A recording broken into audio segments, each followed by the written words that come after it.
Shabbat Shalom. It's always a pleasure to be here and share the words of Adonai. I feel a bit handcuffed today because I forgot my glasses, but I'll do my best to trying to remember the talk.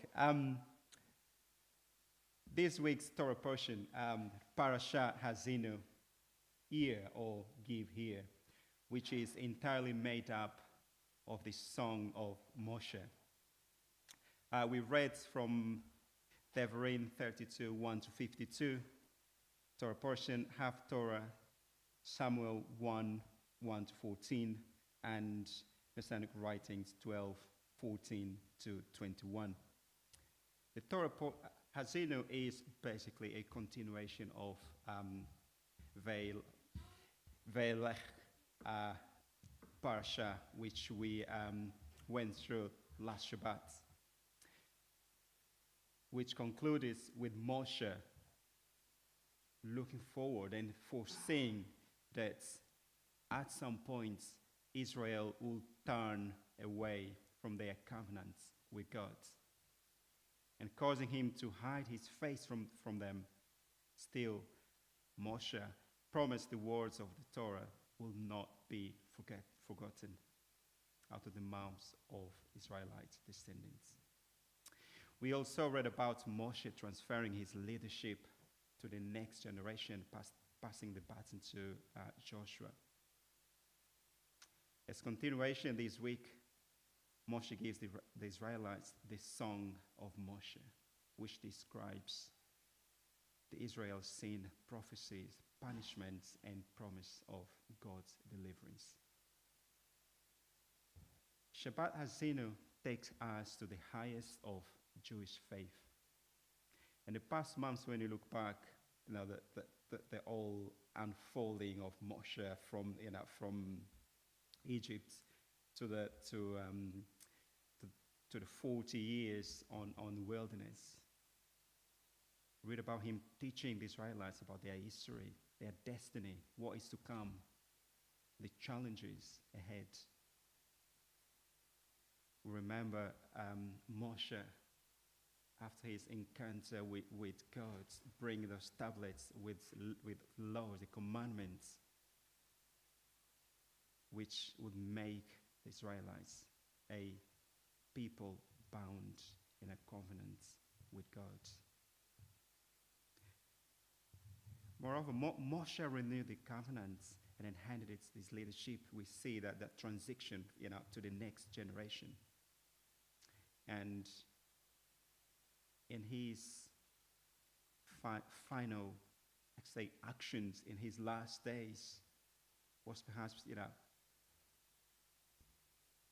blessing, tribes by tribes, and one last things he has to do was to deliver the prophetic message, the song of Moshe, in a way that would always be remembered and inspired by. And Moshe knew exactly how this could be done. Because when you look at the past, Moshe delivered lots of speeches, and most of them were not heard, adhered to, because people still rebelled. People still, despite they listen to what God has told Moshe to do and to say to them, perhaps they didn't hear how they should or how Moshe expected. And change of tactics on his last opportunity to speak to the Israelites, he decides perhaps this song is the way to go. And so he did. His last thing before giving the people on his deathbed blessing was to teach them a song. And as we know, music, songs has always been an important part of Jewish people. Music has been also described as the universal language of hearts. And perhaps it is the most appropriate way for Moshe to deliver his last message to the Israelites.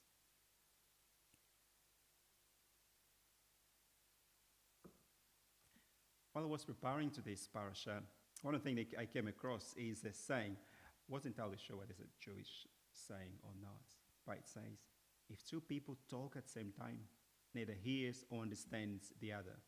But if two people sing at the same time, they give each other harmony. And as we know, and we are today the sort of the living example of this, Moshe's song has not been forgotten. It's been passed down from generation to generation, just like today. And his song will always be a remember of the consequences of turning away from the Lord's.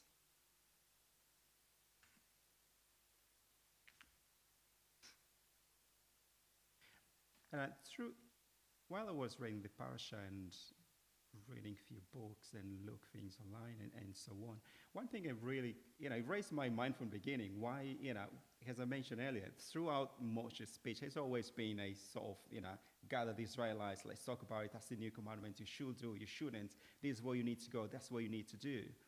And then at the end, he decides, perhaps, his tactics didn't work. Maybe try a new one as a, last chance to make sure what he's going to say this time will be in Israelites' minds forever. And a song, why that change? That's what really sort of, that's the question mark in my head, and I just couldn't not figure out why, your last opportunity perhaps to give one of the biggest speech and you decide perhaps to sing.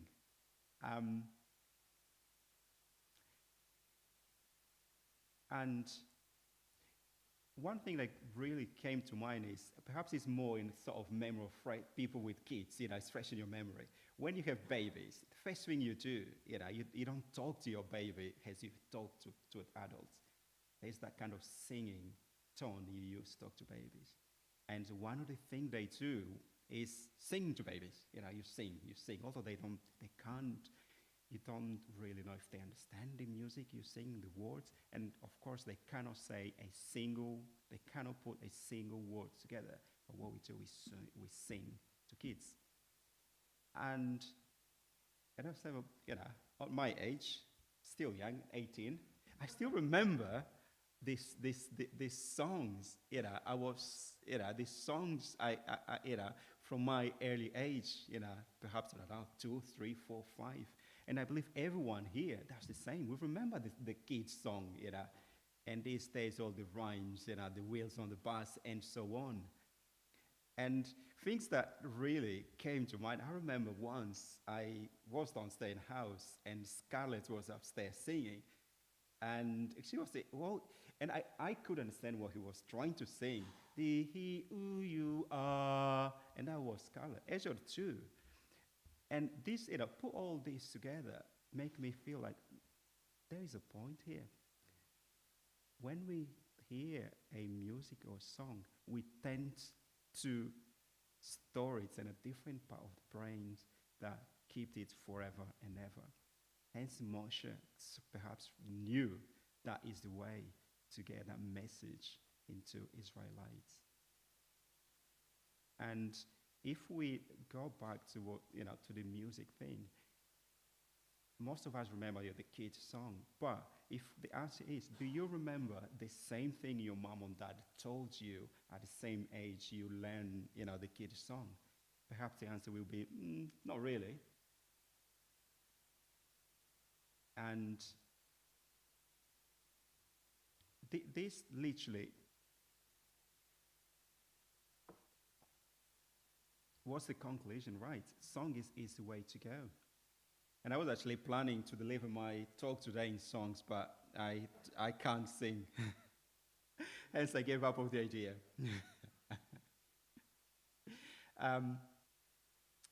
On this parasha, Moshe really wanted to make sure that we do not forget that our actions have consequences, whether it's for good or for bad. And he wants to make sure that wherever we do, whether we succeed or whether we fail, and we have God on our side. And all our successes, or everything we exceed in life, is not because we are extremely good or we're special, but it's because God has his hand on it. And clearly, deliver his last speech as a song achieved it. And we are talking about it today, and we'll be talking about it for generations to come. And then comes the sort of the descending of Moshe, gather all the people. And when we read the portion today, verses 48 to 51 basically highlights his sort of very last words, let's put it that way, which says, verse 32, 48 to 51, it's paraphrasing, that the same day Adonai said to Moshe, go up in the Averine range to Mount Nebo, and in the land of Moab across the Jericho, and look out over the lands of Canaan, which I'm giving the people of Israel as a possession. On the mountain you are saying you will die and be gathered to your people. For you will see the land only from a distance. You will not enter the land I'm giving you to the people of Israel.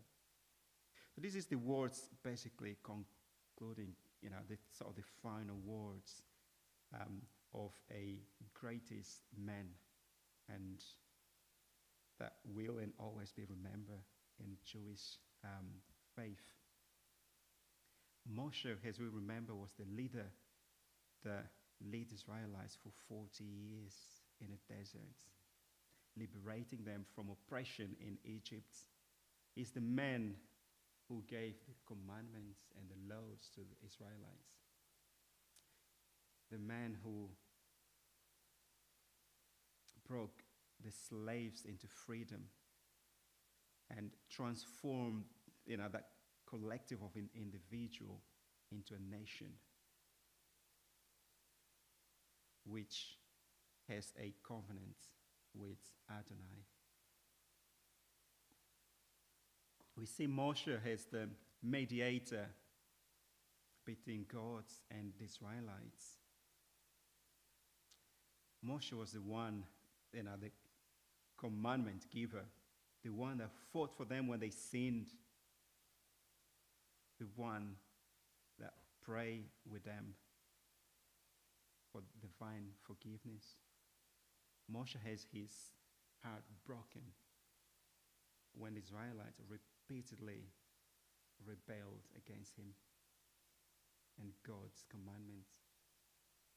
But above all, Moshe, when you compare Moshe and all other prophets in the Bible, Moshe strikes there's a very, very big difference between him and most of our prophets. Because when we looked at some prophecies, everything that Moshe has done that has involved codes, he was awake. He was not asleep. It was not a dream. He was awake in all encounters with God. But when you look at most of prophets, most of the prophecy was given to them while they were asleep, in a dream, in the form of a dream. And we look at some of the prophecy, the way God told to the prophet was sort of parables, a little bit, clear. But with Moshe, things seems to be very clear. God was very specific. This is the commandment you give to the people. They should do A, B, C, D. There's not a sort of room for explaining, did God actually say to do this or to do A or to do B? It was very, very, very clear. And when we read through again, we see most of the prophets, they were terrified, scared when God appeared to them. However, when we read at the book of Exodus 31:11, which say, the Lord used to speak to Moshe face to face as a man speaks to his friends. There's lots of contracts, how Moshe compared to most of other prophets in the Bible.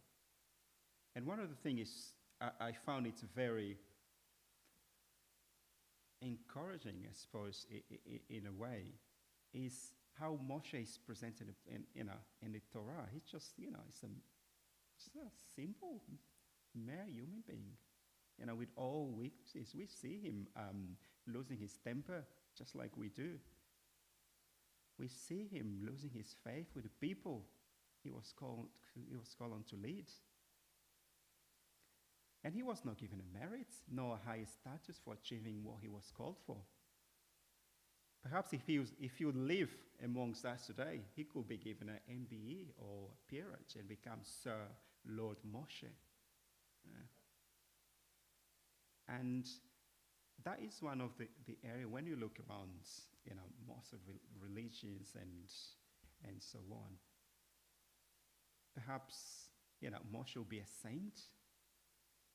And that's the boundary that gets blurred. And, we tend to, people like Moshe in today's world will be seen as a god, like a perfect person. But in contrast, it's in very big contrast with Judas, because we've seen Moshe has achieved what he was asked to, but the glory only belongs to Adonai.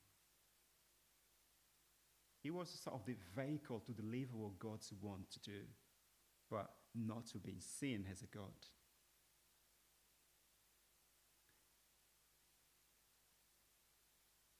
Now, Moshe comes to the point that he is on the mountain top,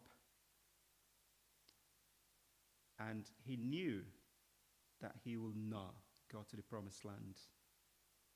He will not cross the river. However, he was still joyful because he knew that he had been faithful to his call, and he's seen the promised land, the promise that he kept telling the Israelites. There's good things ahead, 10 years, 20 years later. But he did not die not knowing that, what he promised was true. It was fulfilled. He saw it. Took many years, decades, but he saw it. And perhaps we can say, sadly, he didn't enter the land. There is a parallel to this in our lives, because mainly in this day and age, in these days, we sometimes seem to be on the top of the mountain. We see what lies ahead, but somehow things doesn't happen as expected, and we end up not getting the promise in mind. We found the best deal, we planned carefully. Oh, that's the best deal ever. I think this is mine. Definitely, I'm gonna get it. And eventually, we missed it. We go for a job interview, like the company, the company's policies, the eaters, and so on. And go for an interview. We come out a few days later. The answer is, is a no. Despite these setbacks, we should still remain faithful, because our God knows what we need even before we ask. Always is a better plan than one we planned. If we put our shoes in Moshe's, if ourselves in Moshe's shoes, we will be disappointed, resentful, demoralized, because we've seen it. We are near there. We've done everything we could. We planned it. We prepare for the interview. Everything was sort of, in our reach, but in the end, everything collapsed. And it comes that sort of, where is God? And it's always me and this and that disappointment and resentful. And we forget that God has the last words, because all we have is that blur minds. I was there, should be mine. Why it's not fair. And all that confusion, that blurriness, remove that sense that what is God on all this? He has the last word. He has the keys to open any door on his own time. And we have a great, great role model on all this. Moshe was not allowed to enter the land he saw. It was, perhaps it was devastating and disappointed. But despite that, he ended these last days with a joy, a song. Because I don't think people sing song, when they're sad. People scream, people shout. But no, he ended up on high, joyful. I've achieved my call, despite I'm not entering the land. He took a joy to anticipating a glorious future that awaited the Israelites beyond the 40 years on wilderness. And again, there's another parallel. We see Yeshua. He endured the pain in a Roman execution stake by anticipating the joy of resurrection.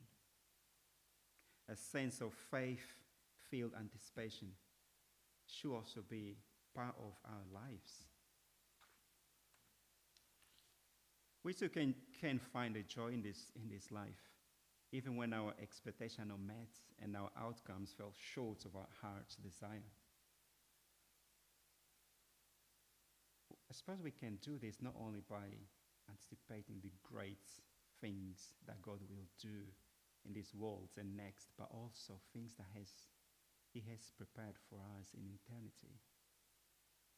We live in a world that we receive that sort of daily dose of stress, anxiety, fear, confusion, and all these things feels like obstacle to walk towards God. Our mind is permanently occupied with constant crises. We go from one crisis, disaster from another. Whether it's at home, whether it's in our community, whether it's in the workplace. There's always things happening in social media, on news, on TV. There's always crisis wherever we turn. And because our mind is completely full, there's no more space. We start distancing from God, from the community. We become less patient with each other, judgmental.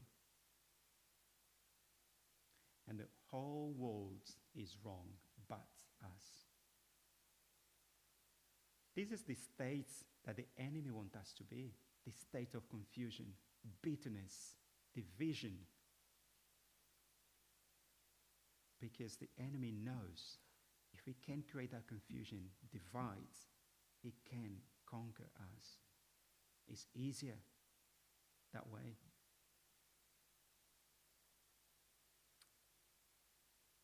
With that saying, let's not submit to the enemy's tactics because we know exactly how his tactics work. Let's be bold in faith. Let's believe faithfully that God has a better plan for us all. Let's walk together to the mountaintop and rejoice in our hope.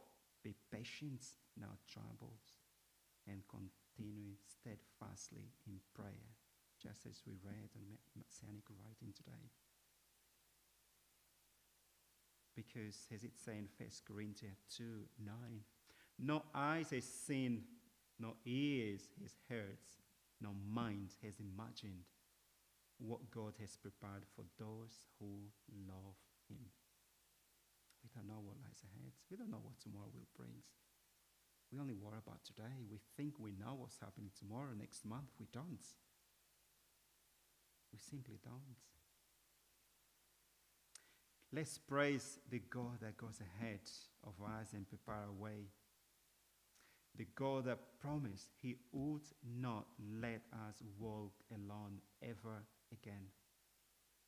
The God that renew His mercy every morning. Shabbat Shalom.